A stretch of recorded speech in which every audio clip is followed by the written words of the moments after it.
Om Shanti.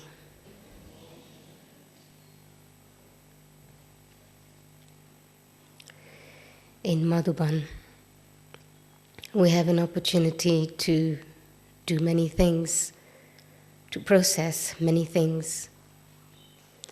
And I always find that whatever comes in front of me, everywhere generally, but specifically in Madhuban, it's always something that I have to look at for my own self. And in fact, this topic for this class was suggested a few days ago by someone who I've known for many, many years, who've seen me come into Gyan and grow up in Gyan. And they suggested that it would be a good topic for me to take up, because as I said, they've seen me grow up in Gyan from knowing nothing to now learning a lot. And then also, I suppose, being able to use that for Baba's service and for helping others. And so I think the idea initially had been for this topic that, well, how can we be more useful in terms of what can we do in terms of being aware of our specialities so that we can be helpful to Baba.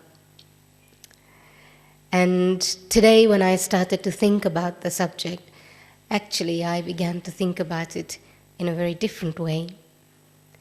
In that I began to experience and I began to see that being useful to Baba doesn't simply mean doing service, inverted commas, in the sense that, well, I can do this and I can do that, being capable, perhaps that's the right word.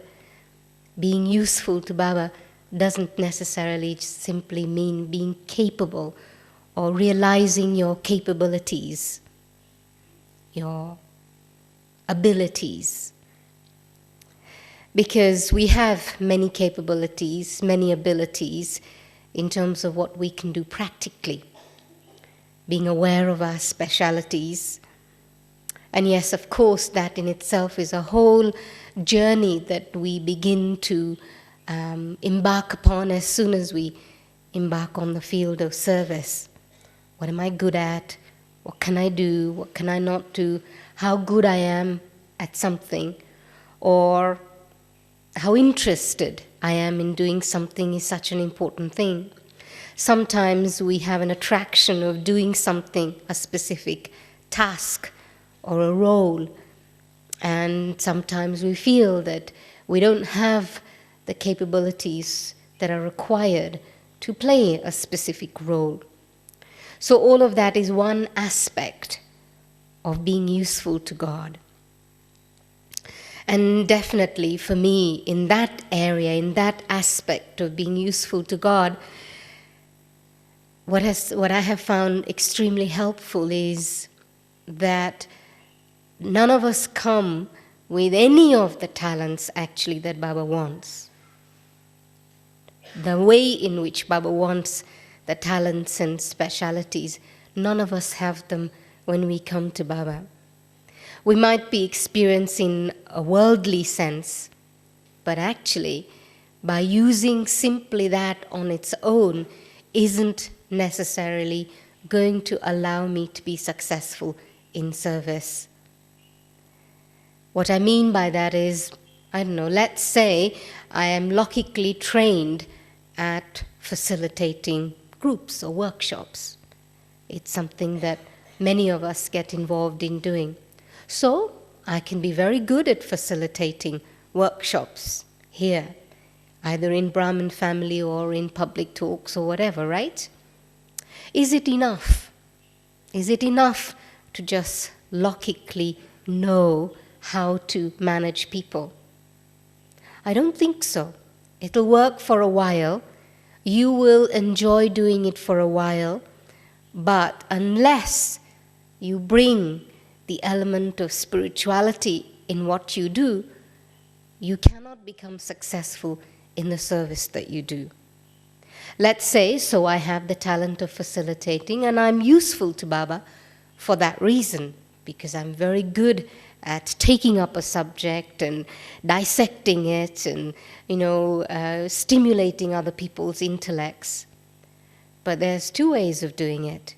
One is that I can stimulate people's Am I going too fast for the translators? A little bit? Okay. I can stimulate people's intellects, and that's good.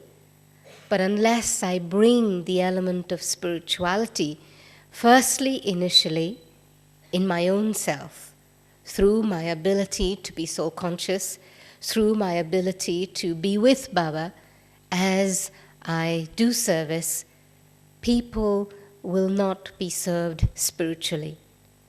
So yes, people have come to Baba's house, they have received Gyan, but how far has that gone in enabling them to implement that in their lives?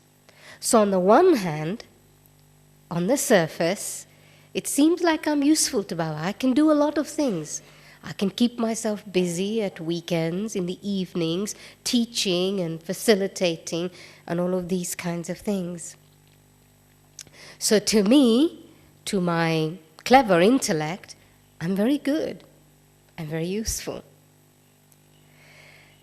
But unless that element of spirituality is in it, how useful am I really?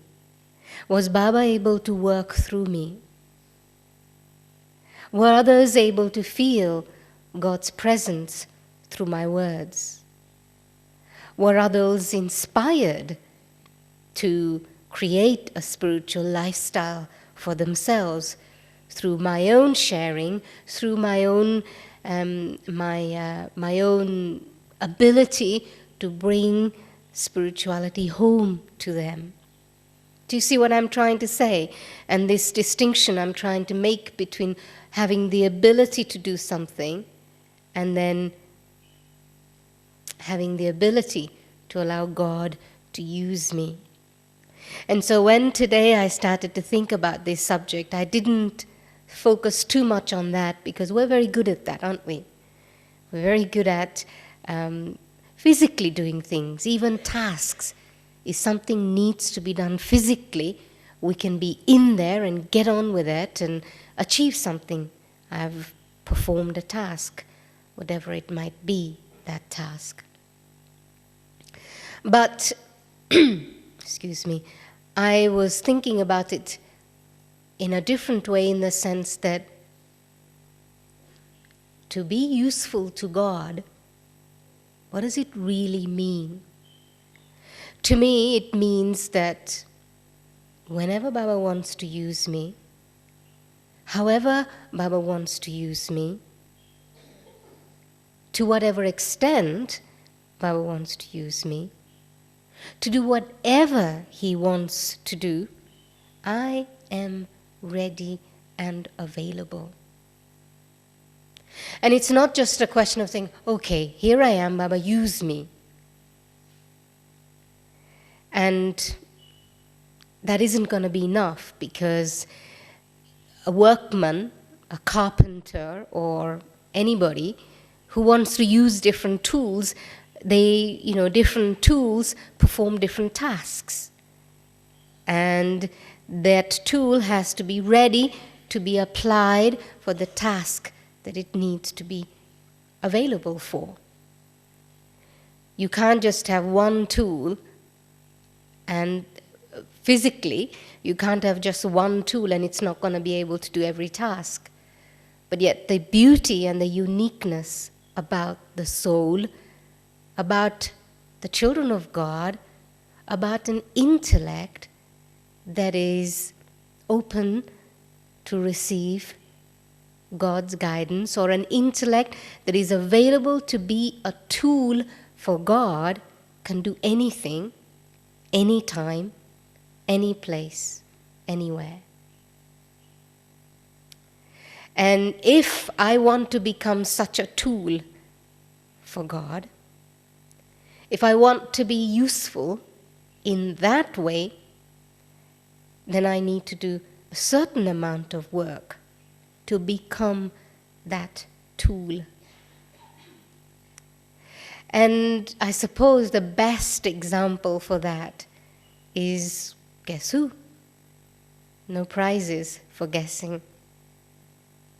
Brahma Baba. Imagine Brahma Baba and his position, and I don't mean position in terms of status. I mean in terms of, this idea that Baba puts forward to us in Sakar Murlis, that he was just going along, minding his own business, and suddenly he was grabbed. He was caught hold of by God. And then, from that moment on, he became available. He became everything that Shiv Baba needed him to be. And, sometimes when this idea of being an instrument comes up, or sometimes when this idea of being available to Baba comes up, it's not a passive state in which I just sit and that's it, okay, Baba, use me. It's not like that. Not quite like that. It's not enough to be like that. Sometimes it is. Sometimes I just have to say, okay, Baba, take it away.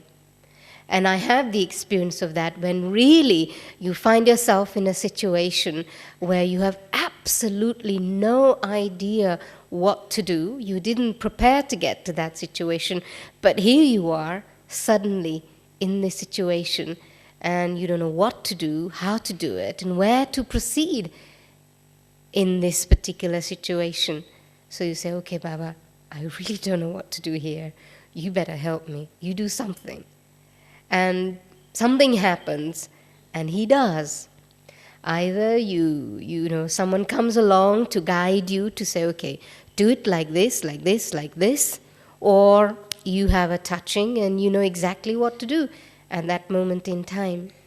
And I think all of us have experience of that, right? Everybody has an experience of that. And that's such an intoxicating experience. But that comes spasmodically. It comes from time to time. But I can't sit back for it to happen all the time. A good student is one who studies well so that when the exam comes, he's prepared.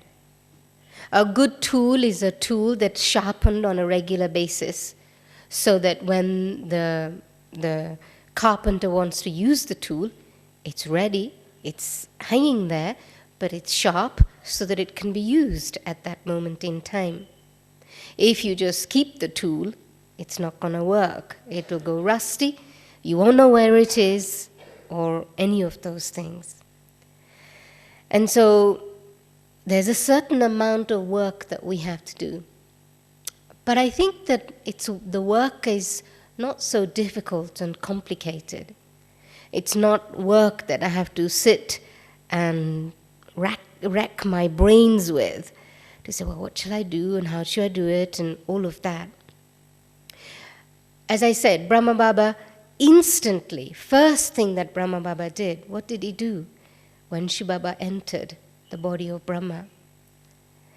The first thing he did was that he became totally accepting of his role, totally accepting of what he had to do.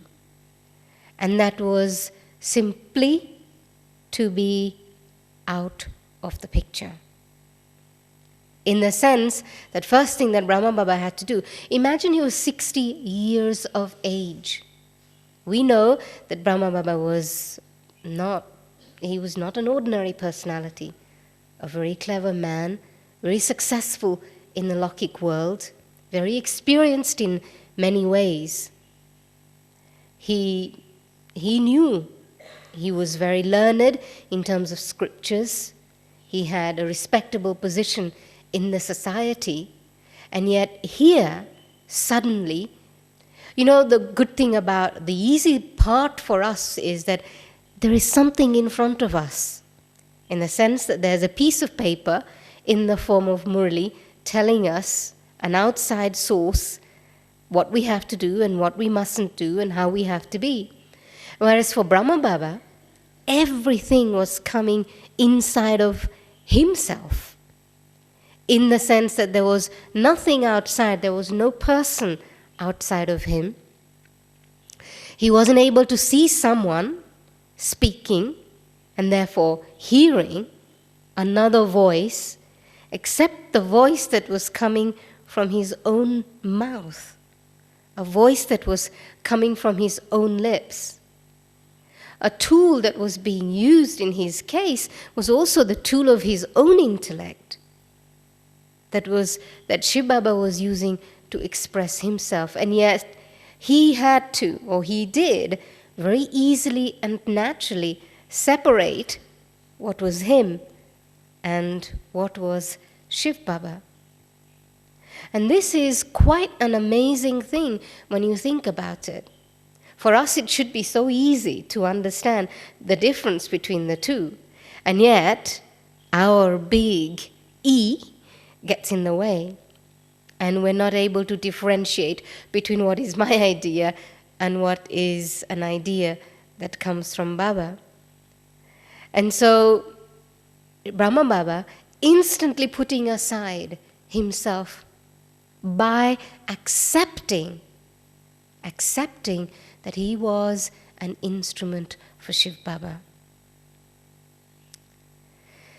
And in doing so, how do we accept in this way? How is it practically working for us? And I feel that the way in which we can understand is that whatever it is that comes our way, whatever it is that we find ourselves, situations that we find ourselves in, we have to learn to accept those situations. For us, the parameters are very clear. Srimat is very clear. The code of conduct is very clear.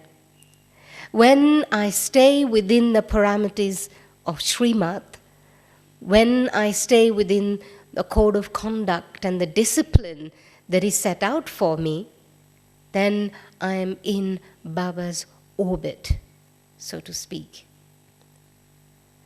And you know the idea of orbit, right? When a plane flies, then it's connected to its satellite station in such a way that it's able to receive the signals. If it goes outside of that line or whatever it's called, then it no longer receives the signals. And if, in order for us to be able to receive or catch Baba's signals and ideas, we must make sure that we stay within the orbit. And the orbit that is very clear for us is the orbit of Srimat, the orbit of discipline, the orbit of the code of conduct that is set out for us. And this is something very interesting, I thought, simply because when we follow the code of conduct and the Srimat, two things happen. One is that we are able to develop self-respect.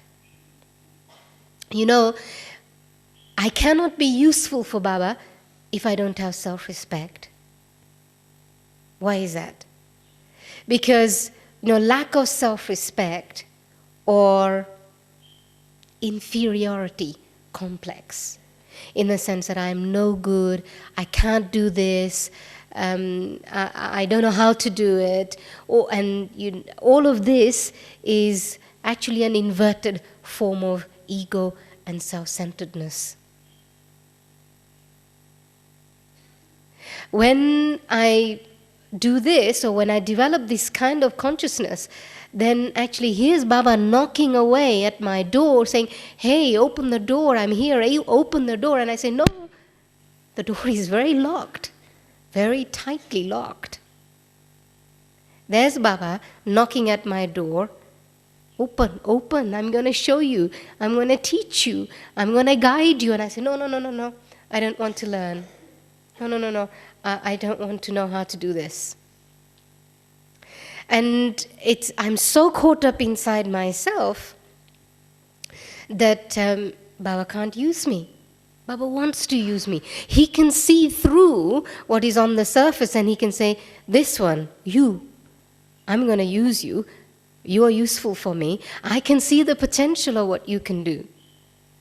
But when I say, no, I can't do this, I don't know how to do it, then the door remains very tightly shut. And I can't see it. And so this kind of lack of self-respect is actually a huge, huge hindrance in me being available to Baba, me being useful to Baba. So even if I can't do something, anything, I have to say, if the situation presents itself to me, if the opportunity presents itself to me, I don't say, well, I can't do it, so no thank you, bye. But I say, okay, I don't know how to do this, or I haven't done it before, but how can I prepare myself to do this? Whatever task it might be, whatever. But of course, if I choose for whatever reason and say, no, I don't want to do this or I can't do it, then that's a different thing. But if a situation presents itself to me and I say, all right, I will do the work that is necessary from my side, on my part, to do what is asked of me. This kind of self-respect will only come when I initially simply just follow Srimad. When I follow a code of conduct, the code of conduct that Baba has set out.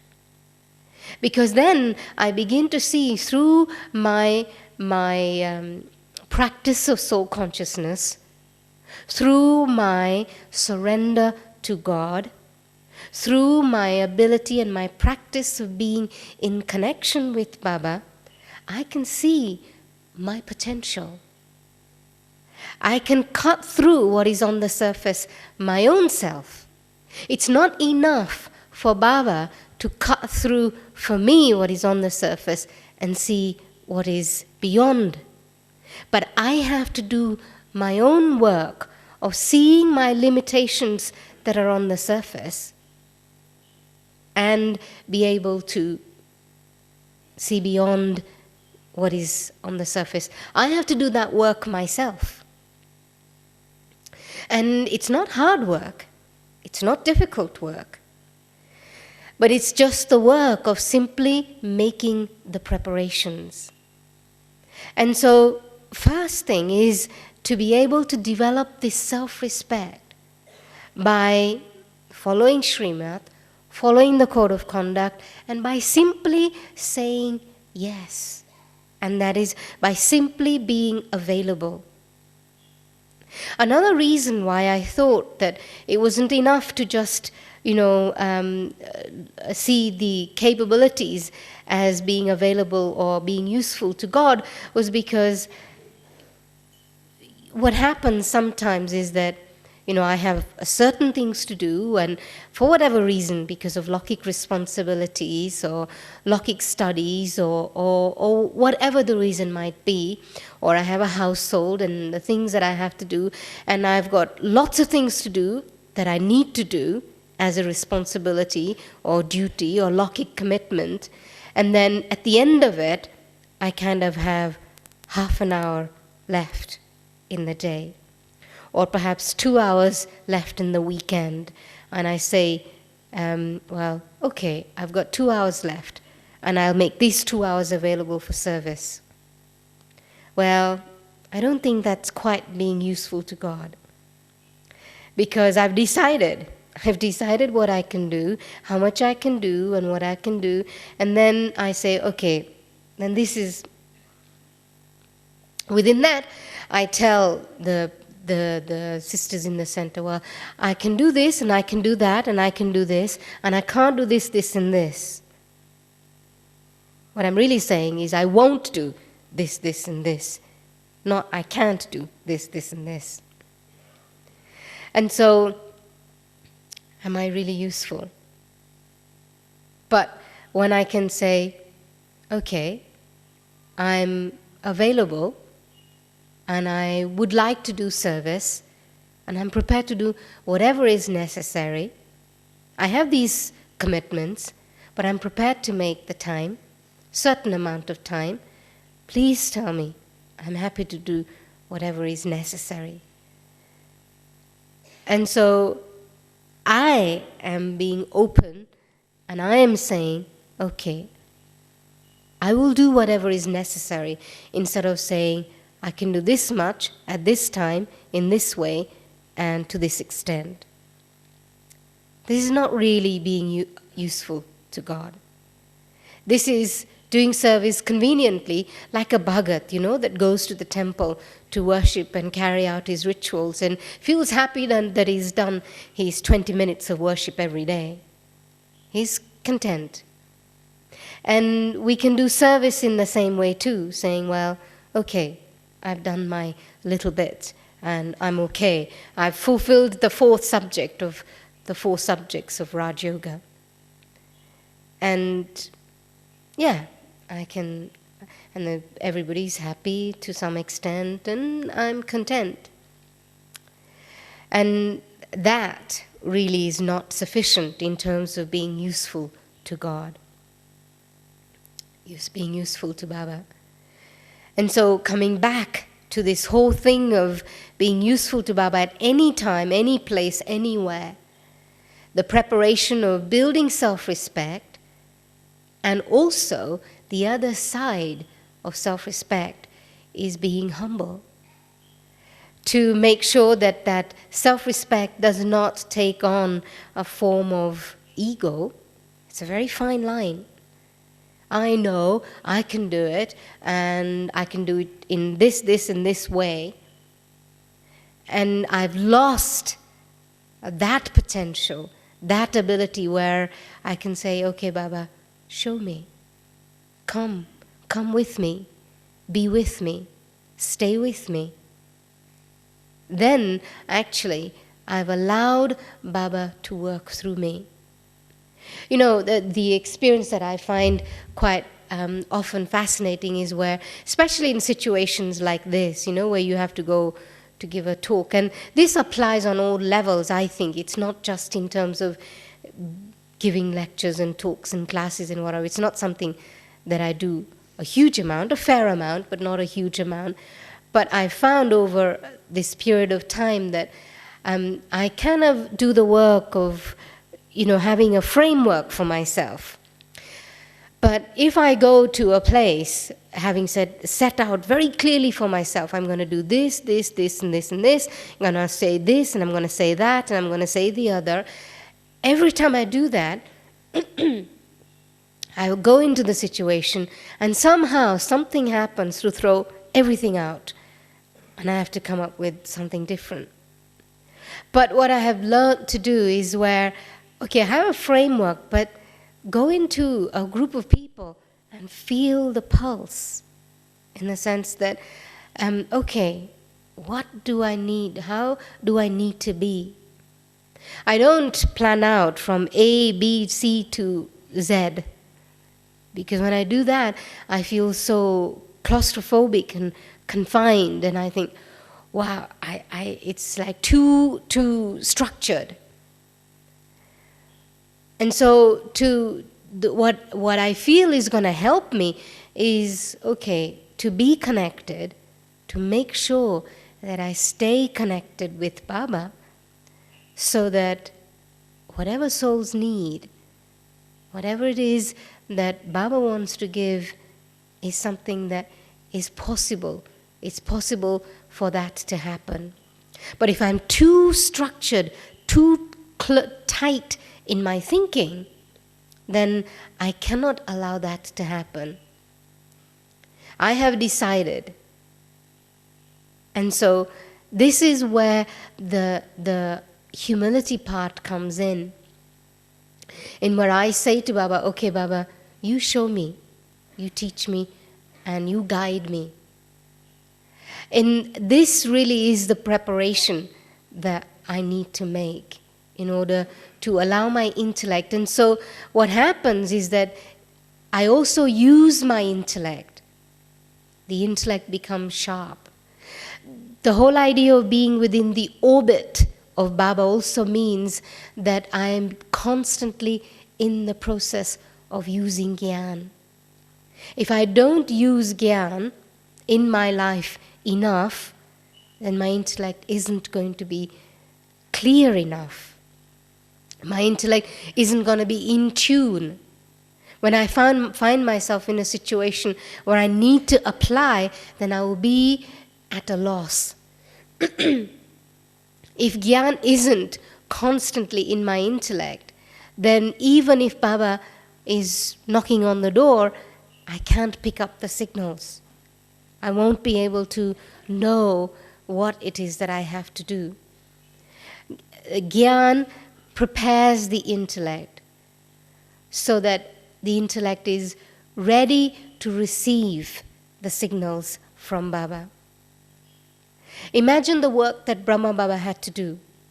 Some of the ideas that are coming through him, that are spoken through his own mouth, and yet he's hearing them for the first time.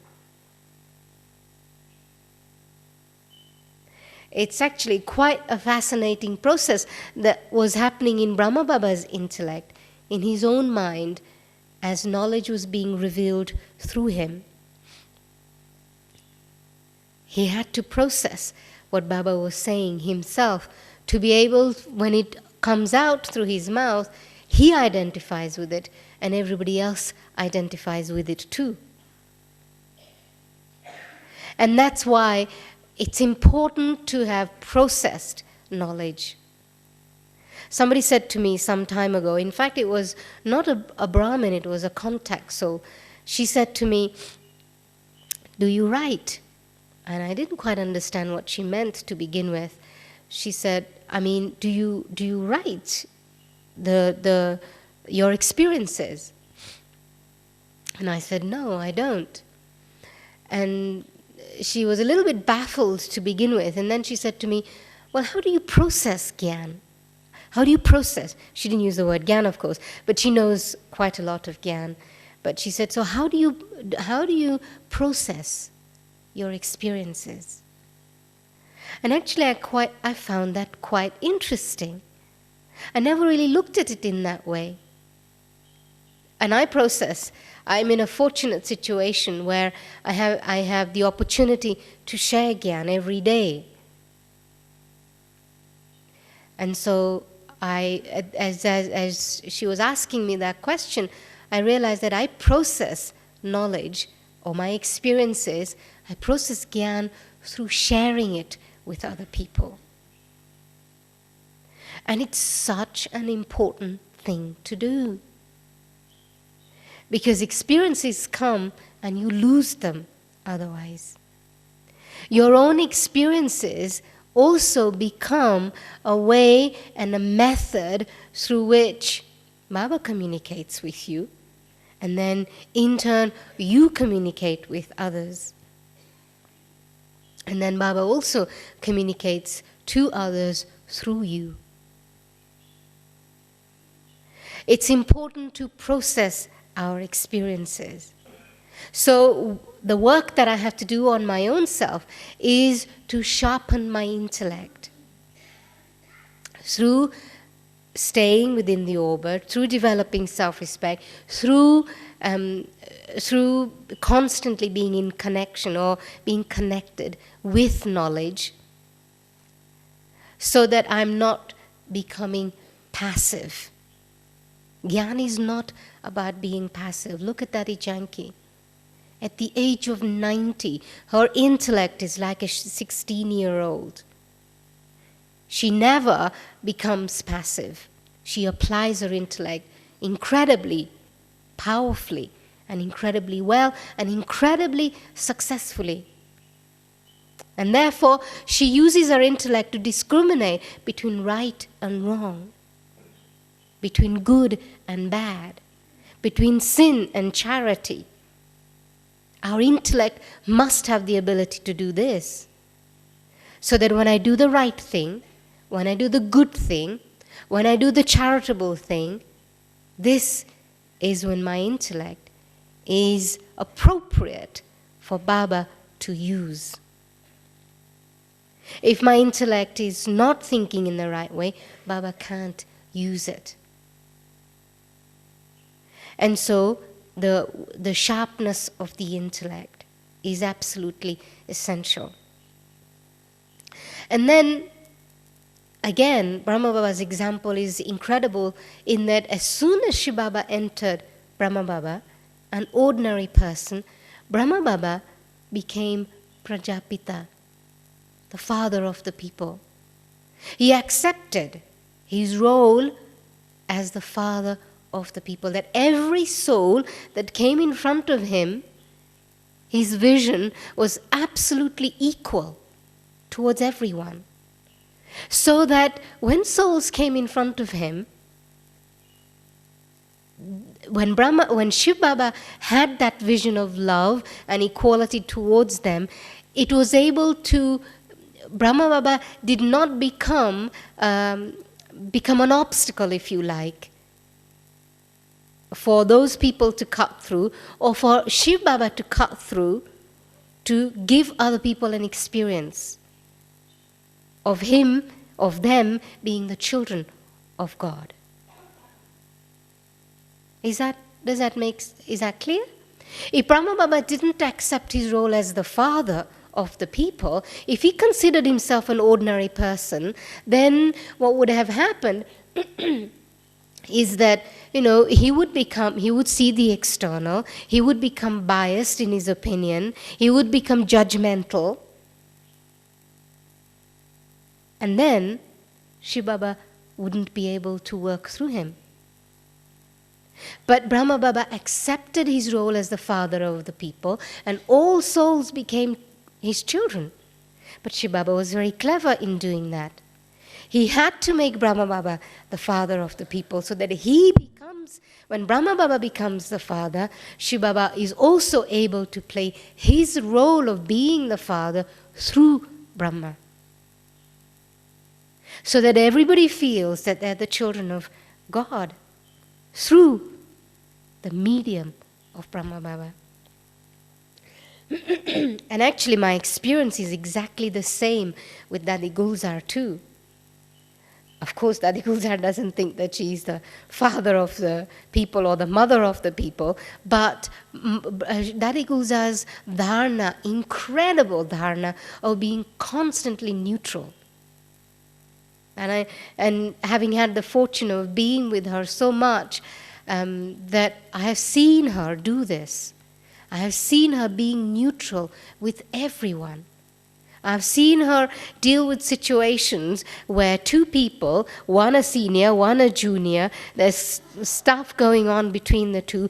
Both of them are coming to her, telling her their side of the story, and she remains absolutely neutral, supporting both, understanding both, accepting both, guiding both, and never giving them the feeling that she's taking sides.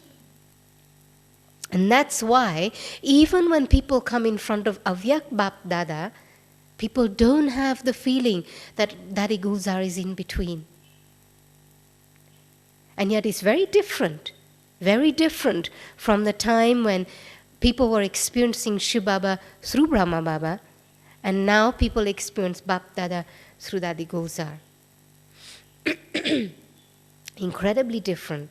And yet Dadi Gulzar's dharana in this way is absolutely essential. Essential.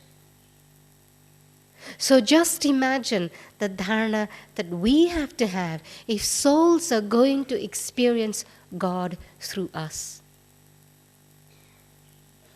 The dharana of being unbiased, unprejudiced. The dharana of being neutral. If souls are going to experience God through us in a more practical and in a down-to-earth way. in the sense that when we're working and interacting with people, we have to have that love for everyone. And of course, all of us have to cut through our own, and of course I include myself within that, our own preferences and our own desires, our own expectations, to be able to do that. To be able to separate what are my desires and my expectations of other people, of my own self, for Baba to use me. If this desire for the self, in any task, in any interaction, in relationships with people, the time when God stops working through us, I feel, is when we start to take things for ourselves. In our relationships with people, whether it's in terms of working relationships that we have with service companions. And if I start to take in those relationships with service companions, whether it's love or whether it's friendship or whether it's companionship or whatever, when I start to feed myself, of course there are souls that we have as friends, but feeding myself, feeding the soul through those friendships other than Baba is a different thing. Our relationships with all souls is very different, I feel. Our love for others can be the same. Our availability for others for each one could be the same. But in terms of the way in which we interact with people is different. Let's face it, everybody's different. And we see the dadis in this way too. They are different as personalities, as the way in which they interact with others too. And so, whilst my relationships with people can be different, but the underlying feeling of love and compassion and availability has to be the same for everyone. What I mean by that is that, if I'm available for anyone, but if people don't want that from me, I'm not going to push it. But it's there. If they show slightest bit of interest, then yes, I can be helpful to them. Equally, there can be a sharing. It's usually a sharing anyway. I never must assume a position of always giving to people, necessarily. And so, that feeling of friendship and being neutral with everyone is important if Baba is going to work through me, if Baba is going to use me. And also in terms of when I'm sharing with other people knowledge, whether it's giving the course or whether it's being with larger group of people, I have to, if I get caught in praise, recognition, applause, acceptance of how good I was, and I want people to tell me how good I was, and I want people to ask for me again, whatever it might be. Even a subtle feeling of that will be that there will not be authenticity in my sharing and my experience. And what people really, what Baba can work through and what others relate to is authenticity.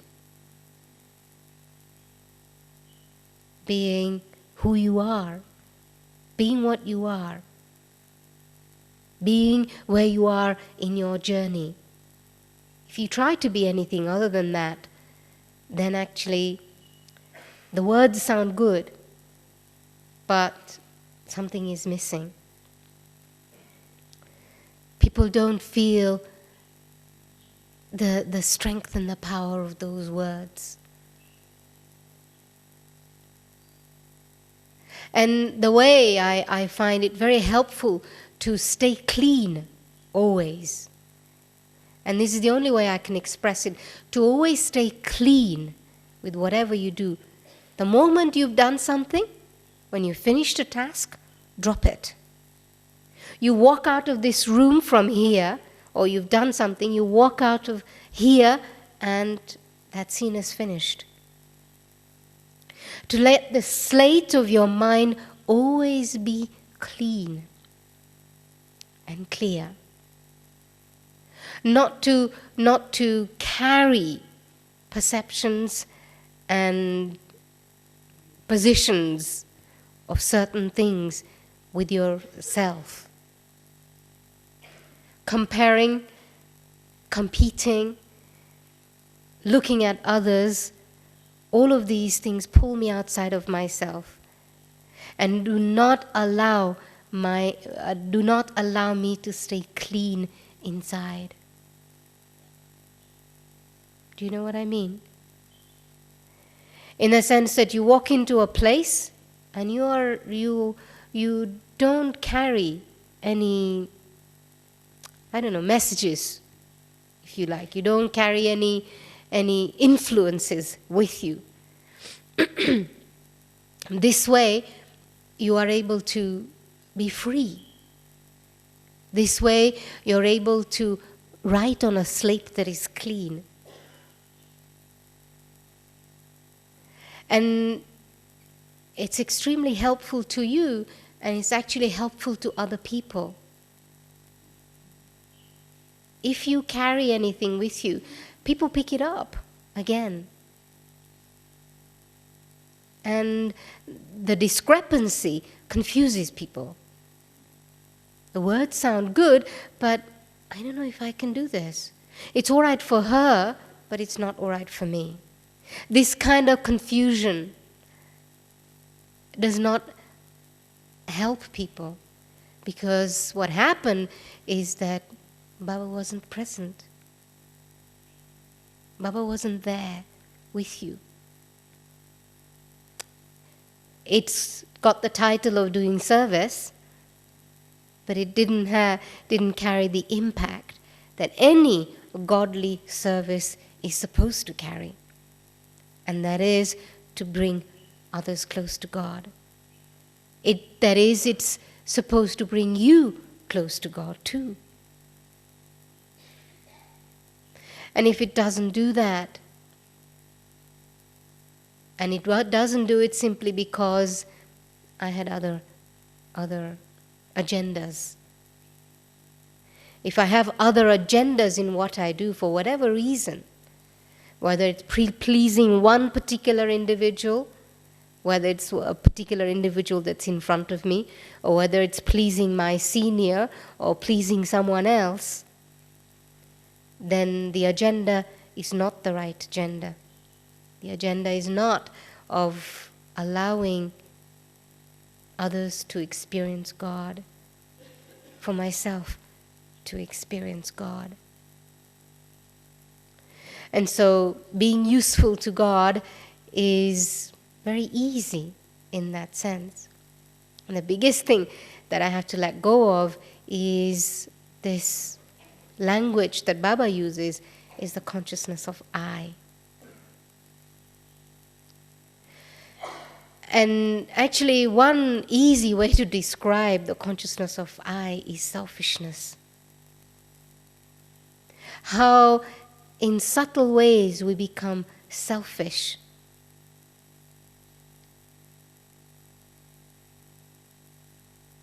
Selfish in that I do what I want, when I want, as much as I want.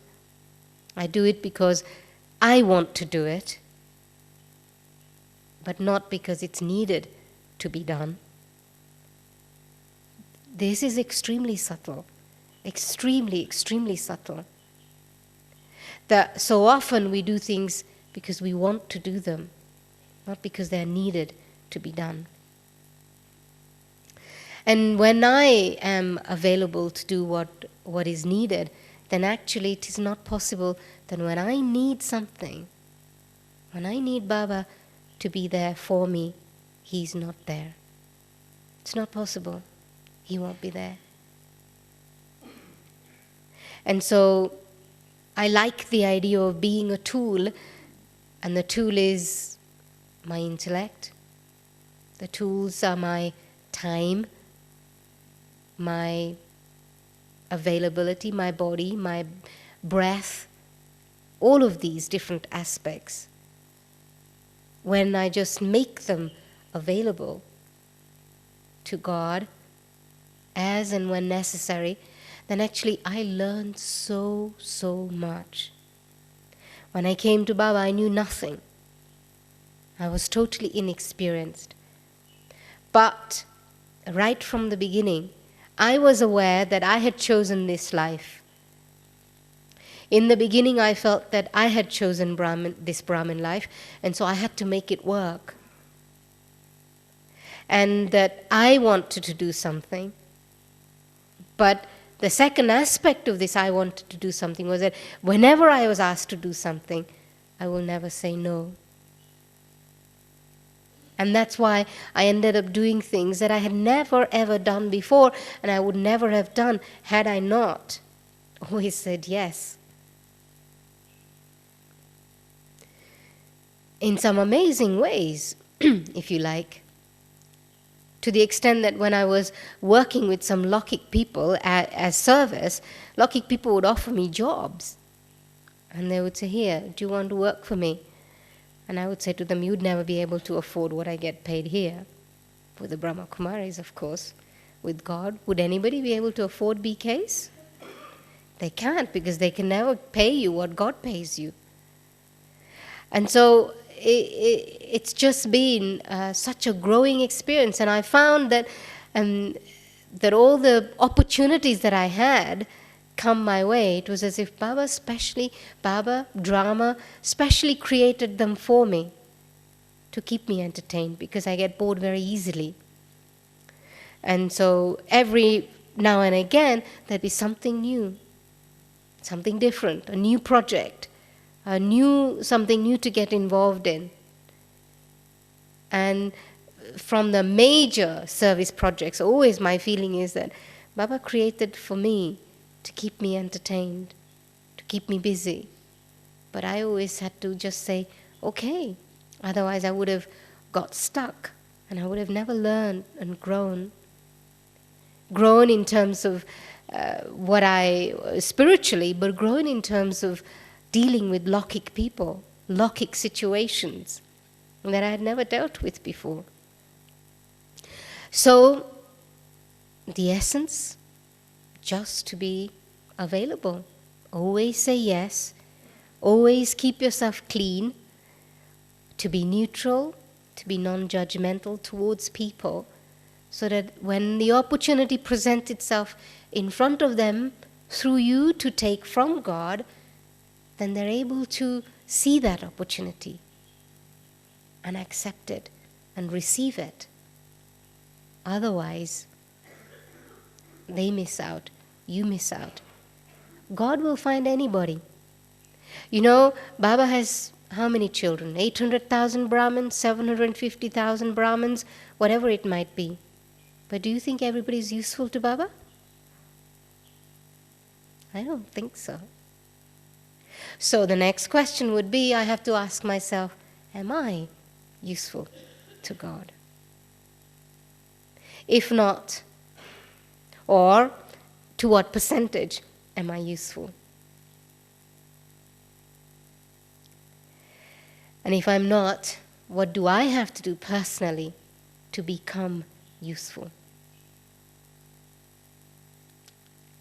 Om Shanti. We are supposed to have meditation now, and if anybody has a burning question, then we can take it up, but otherwise we can have our half an hour's meditation.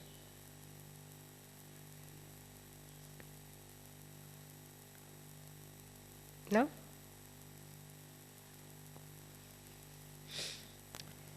Okay, so let's have meditation.